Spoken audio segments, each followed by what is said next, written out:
ገድለ ሚራክል ይባላል። ገድለ ሚራክል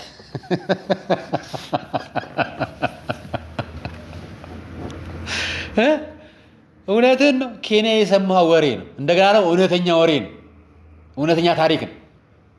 ከተርገጠር ይመስለኛል የተጻፈ ነው። የለም እኮ የለም። ከየት አምጥተው ተረት ተረት እንደሚያወሩላችሁ ነው የሚገርመኛል። ደግሞ በእነሱ ብሶ እኮ ገድላት ይተቻሉ።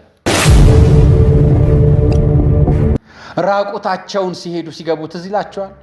እንደው አይ ለሰርግ ፕሮግራም ነው ገባ ብዬ ወጣ ምለው ነው ብላው ነው የሚሉት። ስለ ክርስቶስ ምንም አልሰበከችም። እስካሁን ምንም አላረገችም። በቋንቋም አልሰበከችም። እስካሁን ምንም አላረገችም። አላስቀደሰችም። ስጋው ደሙ አልፈተተችም። እስካሁን ምንም አላደረገችም። የክርስቶስን ቃል ስጋዬን የበላ ደሜን የጠጣ የመንግስት ወራሽ ሆናለሁ አላለችም። እስካሁን አላለችም።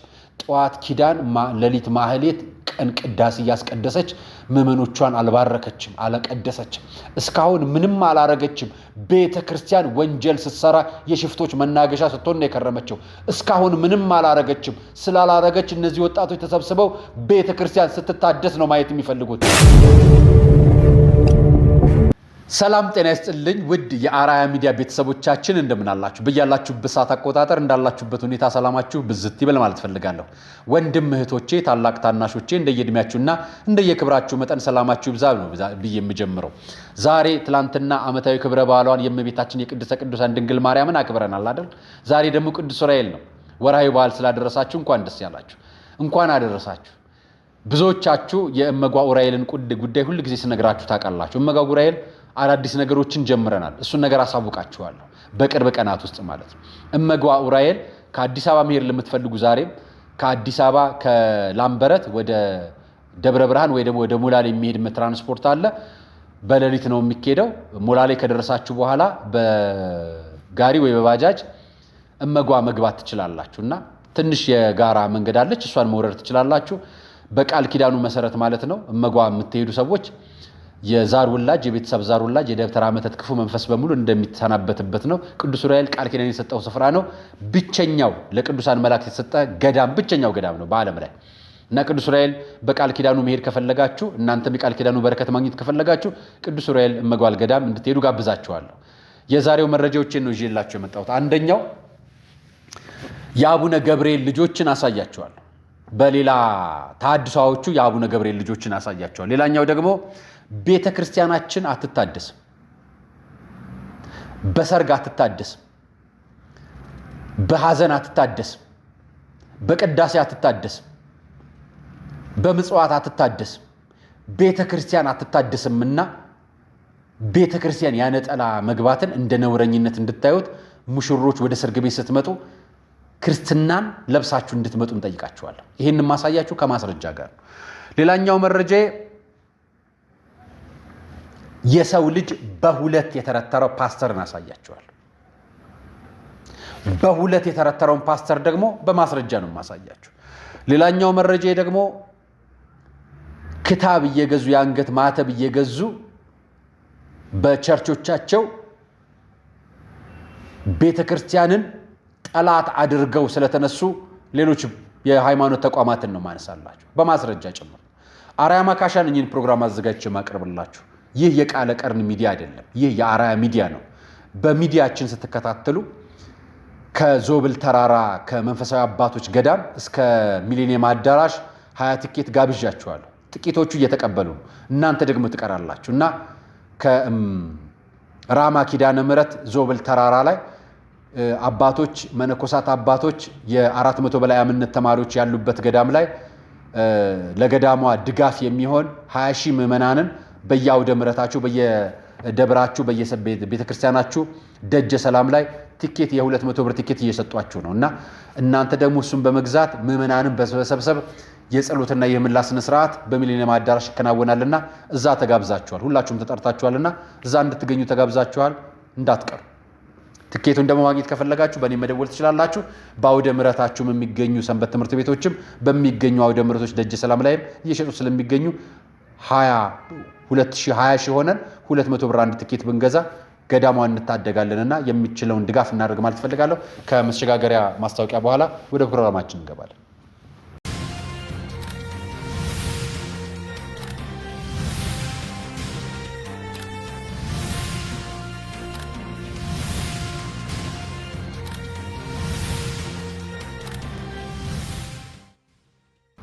የብፁዕ አቡነ ገብርኤል ልጆች ነው የምነግራችሁ። ብፁዕ አቡነ ገብርኤልን ባለፈው ቃለ ቀርን ሚዲያ ላይ ባቀረብኩት ትንታኔ መሰረት ነግራችኋለሁ። ሪፎርም እናድርግ እንታደስ ብለዋል። ቤተክርስቲያን ትታደስ የሚሉት እነዚህ ናቸው። አንዳቸው ይዋቸው ነጠላ አመሳቅለው ለብሰው በቤተክርስቲያን ዙፋን ላይ እንዲናገራል።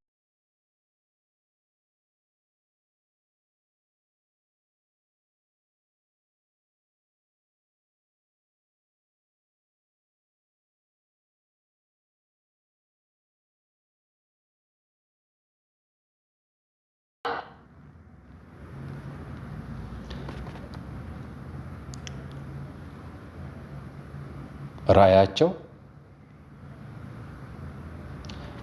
መጽሐፍ ቅዱሳዊ የሆነች ቤተክርስቲያን በመንፈስና በተግባር የምትፈጽም ኦርቶዶክሳዊ ተዋሕዶ ቤተክርስቲያን ስትፈጽም ማየት ነው።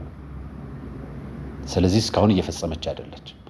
ራያችን በመጽሐፍ ቅዱስ የተገለጸውን የእግዚአብሔርን ሐሳብ የምታገለግል በቃሉና በመንፈሱ የታደሰች ኦርቶዶክሳዊት ቤተክርስቲያን በመላው ዓለም ተልዕኮዋ ስትፈጽም ማየት ነው። ቃል ስጋዬን የበላ ደሜን የጠጣ የመንግስት ወራሽ ሆናለሁ አላለችም። እስካሁን አላለችም። ጠዋት ኪዳን፣ ሌሊት ማህሌት፣ ቀን ቅዳሴ እያስቀደሰች ምዕመኖቿን አልባረከችም፣ አልቀደሰችም። እስካሁን ምንም አላረገችም። ቤተ ክርስቲያን ወንጀል ስትሰራ የሽፍቶች መናገሻ ስትሆን ነው የከረመችው። እስካሁን ምንም አላረገችም። ስላላረገች እነዚህ ወጣቶች ተሰብስበው ቤተ ክርስቲያን ስትታደስ ነው ማየት የሚፈልጉት። ትታደስ ያሉት ደግሞ ብፁዕ አቡነ ገብርኤል ናቸው። ትታደስ ያሉት መሪጌታ ጽጌ ናቸው። ትታደስ ያሉት መሪጌታ ሚስጥሩ ናቸው።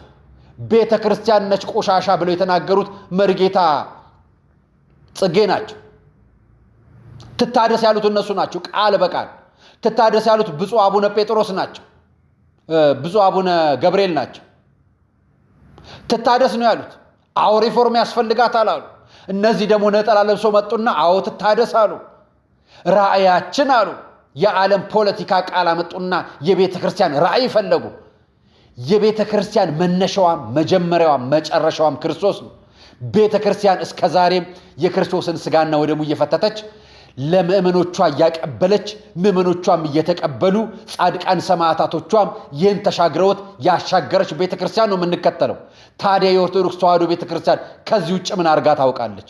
ዛሬ ነጠላ ለብሰው መጡላችሁ፣ ነገ ደግሞ ቆብ አድርገው ይመጡላችኋል። እነዚህ ልጆች ነገ መነኮሳት ሆነው ይመጡላችኋል። የመነኮሳት ማህበራትም ተጀምሯል። ልክ እንደዚህ አሁን አደገኛውን የጳጳሳት ክፍፍል ውጤቱን እያየ ነው። የጳጳሳት የዘር ክፍፍል፣ የጳጳሳት የሰፈር ክፍፍል ውጤቱን እያየ ነው። ቤተ ክርስቲያን ላይ የተደቀነ አደጋ ነው። እኛ የውጭ አደጋ አሳቆን አያውቅ፣ ጦርነት አሳቆን አያውቅም። የወዳጆቻችን ጠላትነት ነው ያሳቀቀን። ቆብ ያደረጉ ካህናት ገጀራ መሳልነት ነው ያሳቀቀን። ጳጳስ ያረግናቸው አባቶቻችን የነሱ ያንደበት ስለት የጥይት ሞረር ነው ያሳቀቀን። ያሳቀቀን የውጭው ጠላት አይደለም፣ የውስጡ ጠላት ነው። ያፈርነው በእነሱ ነው። አፍረናል። እውነት በንግግራቸው አፍሬያለሁ። ብዙ ኦርቶዶክሳውያን ተሳቀናል። ያፈርነው በንግግራቸው ነው። ሞት አፍረን አናውቅ፣ ሞትንም ፈርተነው አናውቅ። እኛ የሰማዕታት ልጆች ነን። እኛ የአባቶቻችን ልጆች ነን። እኛ ኦርቶዶክሳውያን ክርስቲያን ነን። እኛ የሐዋርያ 12ቱ ሐዋርያ የ72ቱ አርድእት ልጆች ነን። እኛ የ1400 ሄሮድስ ያሳደዳቸው የጨፈጨፋቸው የሕፃናት ልጆች ደም ልጆች ነን። እኛ ንጹሐን ኦርቶዶክሳውያን ነን። በክርስቶስ የተሰበክን ክርስቶስን የምንሰብክ የክርስቶስን ሕይወት ለመኖር የምንጥር በፈቃዱ በንጽህናው በምህረቱ በቸርነቱ በቅዱሱ ሊቀድሰን የፈለገ እግዚአብሔር እንድንቀድስለት ንጹሕን እንድንመጣለት የሚጠብቀን ኃጢአተኛ ልጆቹ ነን እኛ። አዎ ዘላለም ወደ ፈጣሪ ለመመለስ የምንጥር ነን። በኃጢአታችን በደላችን የምናለቅስ ነን። አዎ እኛ መተራረር ሲያንሰን ነው። አዎ እኛ ወረርሽኝ ሲያንሰን ነን። ከተማ ተቀምጠን ቤተክርስቲያንን የምናርዳት እኛ ነን፣ የምንበልታት እኛ ነን። አጥንት ወደ አጥንቱ ይገጠም ብለው የተናገሩት እኮ ጳጳስ ናቸው። በሬያችንን፣ ወተታችንን፣ ገንዘባችንን፣ እንትናችንን ፈለጉ እንጂ እኛን አይፈልጉንም ያሉት ጳጳሳችን ናቸው። አዎ እኛ ቋንቋቸውን ለመርናቸው እኛን ቋንቋ ካልለመዱ ብለው የተናገሩት እኮ ጳጳስ ናቸው፣ ሌላ አይደሉም። ሃይማኖት አይደለም ይሄ ስብከት አይደለም፣ ይሄ ወገንተኝነት አይደለም። ይሄ የገዛ ወገኑን እዛው ምዕራብ ሸዋ ላይ የሚያርድ የጳጳስ ድምፅ ነው። የገዛ ወገኑን የሚያርድ የገዛ ኦርቶዶክሱን ከፋፍሎ የሚያስተራርድ ጳጳስ ድምፅ ነው። ዛሬ መጡ እነዚህ ወጣቶች። ታዲያ ጳጳስ የበሰበከውን ወጣቶች ቢሰብኩት እንዴት ይፈርድባቸዋል? አዎ ጳጳሶቻችን አንድነት፣ ሰላም፣ መንፈሳዊነት ስበኩ። ከዛ ውጭ ያሉ ይኸው ልጆቻችሁ መጡላችሁ። ቤተ ክርስቲያን አትቀየርም፣ አትታደስም። ክርስቶስን አድሱት እስኪ እናንተ ታድሱታላችሁ። ክርስቶስ አይታደስም፣ አይቀየርም፣ አይፈወስም። ክርስቶስ ኩላዊት ነው፣ ዓለም አቀፋዊ ነው፣ ንጹህ ነው። ንጹህ ሆኖ መጣ፣ ንጹህ ሆኖ ሄደ። ምን ሊያደርግ? እኛን ንጹህ ሆኖ አድርጎ ሊወስድ። ንጹህ ነው እኮ ክርስቶስ። ቤተ ክርስቲያን የራሷን ስርዓት ያስቀመጠችው እንደ እግዚአብሔር እንደ መጽሐፍ ቅዱስ ስርዓት ነው። ይሄን ቤተ ክርስቲያን አላወቅኩትም። የማሳያችሁን ቪዲዮን ተመልከቱት። የሰርግ ፕሮግራም እነዚህ አሁን ኦርቶዶክሳዊ ነው የምንላቸው።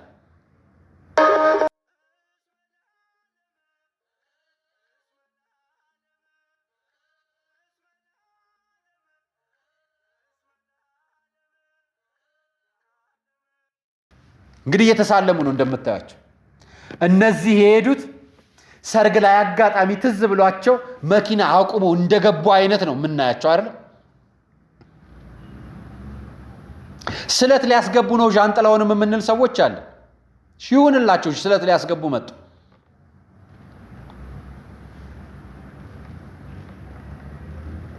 ሙሽራዋን ያጀቡና ሙሽራዋ አጠገብ ያሉት ግን ፎቶ ፕሮግራማቸው ከቤተ ክርስቲያን ስርዓት ጋር ይሄዳል አይሄድም? ራቁታቸውን ሲሄዱ ሲገቡ ትዝ ይላቸዋል። እንደው አይ ለሰርግ ፕሮግራም ነው ገባ ብዬ ወጣ ምለው ነው ብላው ነው የሚሉት። ተው እንጂ እረፉ። ከቤተ ክርስቲያን ጋር አትገዳደሩ። ከማይጋፋው ጋር አትጋፉ። የተግባር ተሐድሶ፣ የቃል ተሐድሶ፣ የጵጵስና ተሐድሶ አታምጡ። ተው እንጂ። የእናንተ ሰርግ የሚባረከው በስጋ ወደሙ ነው። አሁን አይታችኋል። ወጣቶች በስጋ ወደሙ በየቀኑ እየተጋቡ ቤተ ክርስቲያን ላይ ኦርቶዶክሳውያን ወጣቶች። አዎ ቀናይነታችሁ ደስ ይላል። ውጪ በዓለም ልታደርጉ ያነበረውን ቤተ ክርስቲያን ተሳልማችሁ ደስ ይላል። ግን ቪዲዮ ቀረጻው ምን ይሰራል? ግን ራቁታቸው ሚዜዎቹ ምን ይሰራሉ? ሴት ራሷን ገላልጣ ቤተ ክርስቲያን ግቢ ውስጥ ምን ትሰራለች? ሙሽሪት ገላዋ ተገላልጦ ቤተ ክርስቲያን ምን ትሰራለች? ወንዱስ ሙሉ ልብስ ለብሷል እንላለን። ነጠላ ባያጣፋም ሙሉ ልብስ ለብሷል እንላለን። ሴቷ ግን የልብስ ስርዓት አላት እኮ። አያችሁ? የታደሰው የቤተ ክርስቲያን ስርዓት ሰርግ ልንለው ነው እና ታድሷል ልንለው ነው። በነገራችን ላይ እንደ ቀልድ የተነገረ ነገር በተግባር የምታዩት እንደዚህ ነው። በተግባር እኔ ለራሴ ነው የተናገርኩት የምትሉትን ለራሳችሁ ንገሩት። ጳጳሱ ለራሳቸው የተናገሩት ከመሰላችሁ ያ ሁሉ አዳራሽ ውስጥ ተሰብስበው ለነገሯቸው ሰበኳቸው። እንዲህ አድርጋችሁ ኑሩ፣ እንዲህ አድርጋችሁ ጥሏቸው፣ የሚጠሏችሁ አሉ እያሉ እየሰበኳቸው። ምዕመኑን የሚጠሏችሁ አሉ ብሎ ከሰበኩ ምን ማለት ነው? ጠላቶቻችሁን መልሳችሁ ጥሏቸው ያጥቋቸው ማለት ነው። ሌላ ምንም ስብከት የለም። ቤተ ክርስቲያን ሪፎርም ያስፈልጋታል ካሉ ሪፎርሙ እዛው አዳራሽ ስላለ ነው። ሪፎርሙ ቤተ ክርስቲያን ውስጥ ነው። ቅዳሴ ነው፣ ጋብቻው ነው። የትኛው ስርዓት ነው ታድሶ? ይኸው እያሳዩአቸው ነው። የታደሰው የቤተ ክርስቲያን ጋብቻ ስርዓት። ሌላኛው ቤት ልውሰዳችሁ ደግሞ የሰው ልጅን እንዲህ ለሁለት የከፈለውን ፓስተር ላሳያችሁ። ስብከቱን መጀመሪያ ሙሉ ሰምተን እንምጣ። ላሳያችሁ። ሚራክል መኒ ነው እንግዲህ እንደሚሰብከው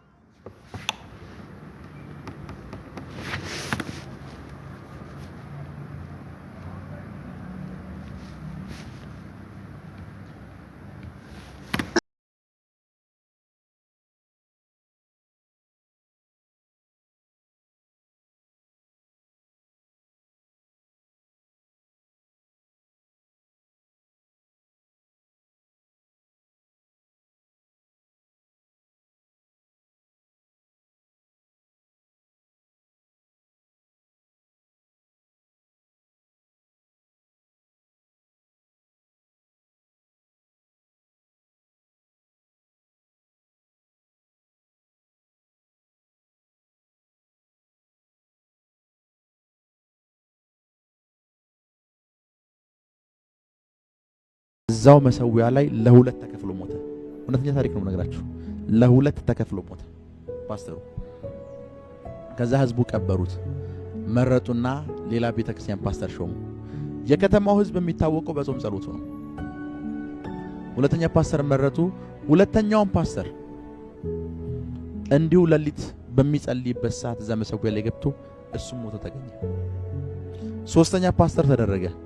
ሶስተኛውን ፓስተር ልክ ሲመጣ እሱም ሞተ። አይ ቲንክ ኬንያ ውስጥ ካልተሳሳትኩኝ አንድ እግዚአብሔር ሰው ሲያወራ አንድ ታሪክ ሰማው። አንዲት ገጠር ውስጥ የነበረች ቸርች ነበረች። ገጠር ውስጥ ነው ቸርች ላይ ነበረችው። ያቺ ቸርች ሁሉ ጊዜ የምትታወቀው ምሽት በነበራት ጸሎት ነው። እና ያቺ ቸርች ሳውንድ ሲስተም የላትም። ልትፈርስ ያለች ቸርች ነች። ጥሩ ህንጻ የላቸውም። ኤቭሪ ታይም የምትታወቀው በምን ነው? በፋስቲንግ ነው። በፋስቲንግና በጾም ጸሎቱ ነው። እና ህዝቡ የዛች ገጠር ነዋሪ ህዝብ ቸርች ውስጥ ነው የሚያድረው። ከዛ ምን ተፈጠረ? የሆነ ጊዜ ላይ ወደ ከተማቸው ከኮሪያ ድረስ ሚሽነሪዎች መጡ። እነዚህ ሚሽነሪ ነን ብለው የመጡ ሰዎች አዩአቸው። አስቡት፣ ከኮሪያ ድረስ እንዲመጡ ያደረጋቸው እነዚህ ሰዎች በኢሜል ጽፎላቸው አይደለም፣ መንፈሳዊ መነቃቃታቸውን ይጠራቸው። እነዚህ ሰዎች እየጾሙ ያሉት ጾምና እየጸለዩ ያሉት ጸሎት ኬንያን የተሻገረ ነው። ደቡብ ኮሪያ ድረስ ያሉ ሰዎችን የሚነካል። ሰዎቹ መጡና ምን ተፈጠረ?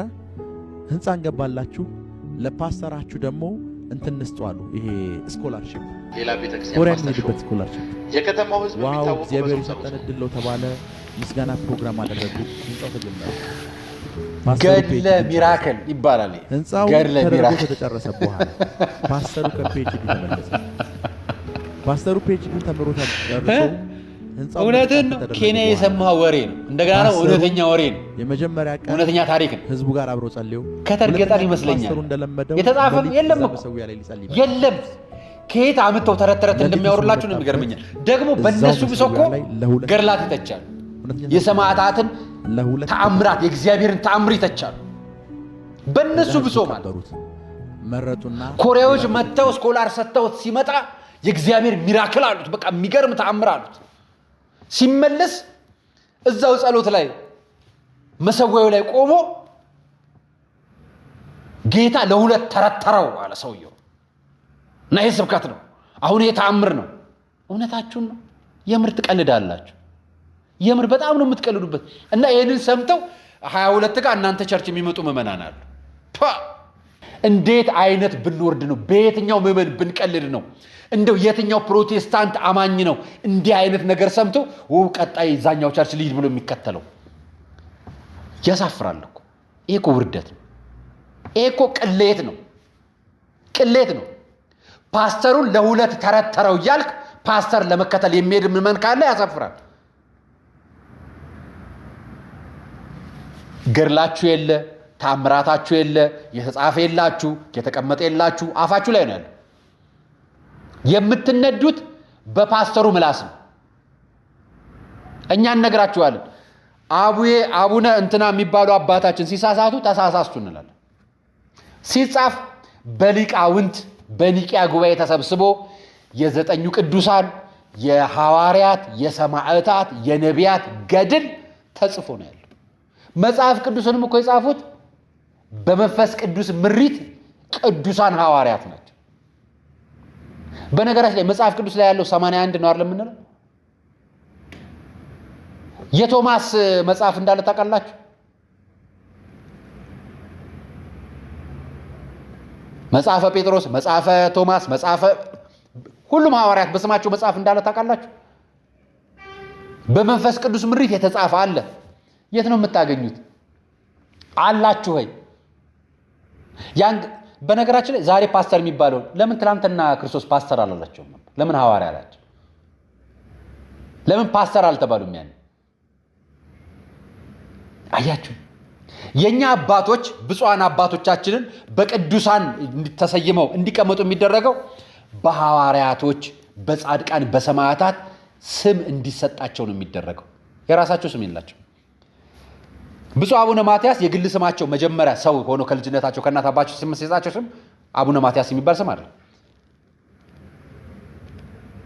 ከ12ቱ ሐዋርያት ነው አይደል ማትያስ? ብፁዕ አቡነ ጴጥሮስ ቀድሞ የነበሩት ከ12ቱ ሐዋርያት መካከል ናቸው አይደል? ብፁዕ አቡነ አብርሃም ቅዱስ አይደለም እንዴ? እግዚአብሔር ዘርህን አበዛዋለሁ ያለበትና የመሰከረለት አባት አይደል? ኢትዮጵያውያን አባቶቻችን ብፁዕነትን ሲሰጣቸው፣ ክብረ ክህነት ሲሰጣቸው ከቅዱሳኖች መካከል ነው ስማቸው የሚሰጣቸው። ይሄ ቤተክርስቲያን ስርዓት አድርጋ ያስቀመጠችው። እናንተ ጋር ፓስተሩን ኬንያ ወስዶት ኬንያ ገጠር ውስጥ ወስዶት ኮሪያ ስፖንሰር አድርጎት ትምህርቱን ለሶፍትዌር ኮርስ ምን የሚባል ኮርስ እንደሆነ አይታወቅም። ሚሽነሪዎች የኮሪያ ሚሽነሪዎች መጥተው ተመልሰው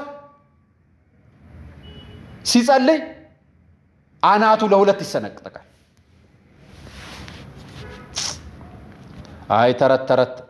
አይ ተረት እንደው የኮሪያን ከወሰድኩላችሁ አይቀር እችን የኮሪያን ነገር ላሳያችሁ ፈልጌ ነበር። እናንተው ቤት ነው ያለችው። እችን ኮሪያ ልውሰዳችሁ። እችን ዜና ተመልከቷት። There is a good news church in አዲስ አበባ አለው። ጉድ ኒውስ ቸርች ምን ሊያመጣላችሁ እንደሆነ ኮሪያ ልወስዳችሁ መልሽ። አሁን በዚህ በፓስተራችሁ ስም ምክንያት ነው የሰርኩት። ምንድነው ፓስተር ነው ይሄ?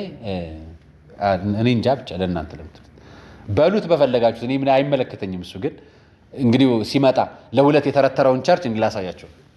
ሎኬተር ኢን አዲስ አበባ ቦሌ ሰብሲቲ ላይ ቀበሌ 72 ላይ አለው ቢሮ። ያው ጎድ ኒውስ ቸርች ኢን አዲስ አበባ አለ። እዚህ ቸርች ውስጥ የተፈጠረውን ጉዳይ ላሳያችሁ። ከዚህ ቸርች ጋር ተያይዞ የተፈጠረው ነገር ቸርቹ እግዚአብሔርን ማምለኪያ ነው አይደል? መደነሻም ጭምር ነው። ኮሪያ የሄዱትን የዚህ ቸርች ልጆችን ላሳያችሁ። ኮሪያ ኮምፒቲሽን ፌስቲቫል ሄዷል።